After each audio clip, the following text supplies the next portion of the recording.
If you go, for example, into the outskirts of Berlin, where you would maybe just achieve 18 or 19 euros per square meter, and of course you would build bigger flats because you don't need those small flats, then you would not get the returns which investors would require. Hello, I'm Diego. Today I'm here in Frankfurt with Lisa from Heimstein.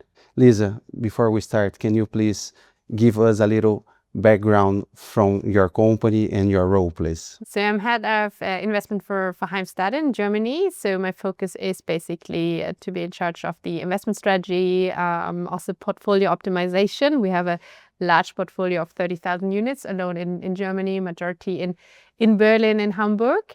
So that's the main focus. And before that, I was also in the residential field with the family office, really covering a lot of grounds in Germany, from new builds to asset management, and before that in more the banking side in London with Deutsche Bank and Venture Green Oak.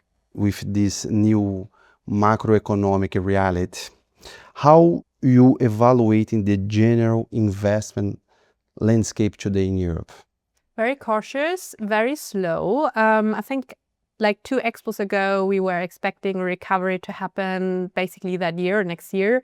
We are still in that kind of mood.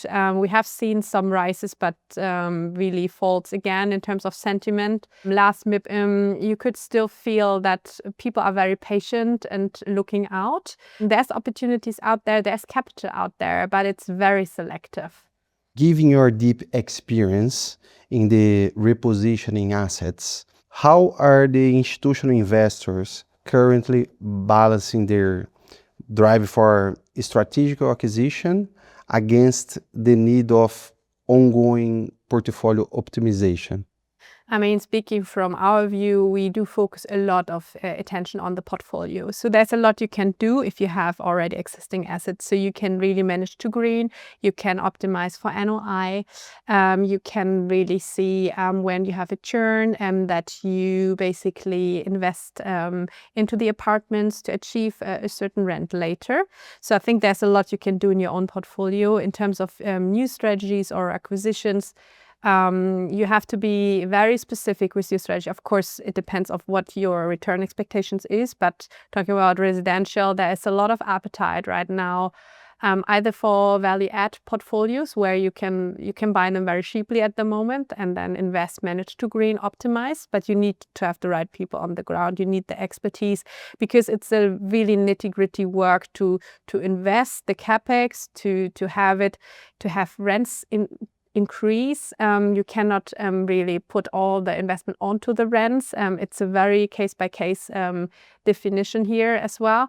And then new build is very interesting because you are able to operate in the free market, but only in the top 7 because building costs are still relatively high at the moment, even increasing. So you need a certain level and a very optimized floor plan to make build to rent work.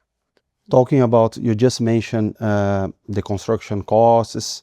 For you to be able to deliver new residential projects right now, how are you navigating the current situation in terms of construction costs, the land costs, and also the high interest rate? Yes, I mean, this only concerns us for a strategy we are following. It's a fund we are in the process of raising, and that's concentrated on new build. And there it only works if you are in a good location like Berlin and you get the land for a decent price, and you are able to build something at least 200 flats and very optimized smaller units where you can expect 26 years or more for it. And then you have a calculation which works out. But if you go, for example, into the outskirts of Berlin, where you would maybe just achieve 18 or 19 euros per square meter, and of course you would build bigger flats because you don't need those small flats, then you would not get the returns which investors would require. In terms of regulation, there is anything that concerns you right now? Not right now, although I just spoke to someone at Instone. They said they are talking about regulating also the new build market. I mean, this is quite news, but I would say this is actually the advantage of that segment because it's not regulated. But it can always happen because in Germany anything is possible, especially in Berlin. So it's a concern, But for now, at least you have the opportunity to operate in the free market here. And the concern is more about how long will the planning process be. Will it really be fast, like 6 months to 12 months, or will it maybe take 3 years? That's of course a problem. And then also the financing costs. So will they rise? Because at the moment the costs were okay. Banks were really looking to finance new build projects, but this can of course change again. You just joined us in one of our sessions. Was the housing market under pressure? What's your main takeaways from this discussion? There's not a lot of news, but the focus goes more now, I feel, outside of core locations, and the opportunities are searched in more B and C locations. We can buy cheaply, we still have positive growth, like Münster area and so on, and where the calculation still works. Also mentioned was defense. How we see that affecting our industry yet. I think there's still no answer to it. It will be a slower process in that sense. And otherwise, we had talked a lot about the socialization debate, our views of what we can do about it, and that this has to be handled more on a Germany level than a Berlin level, where we are all still waiting for it. That's of course a signal, even if it doesn't happen or will be removed in the end, it's a very bad signal generally to investors. If something like that is possible in Germany, what else is possible? And you wouldn't expect that from like first world developed country.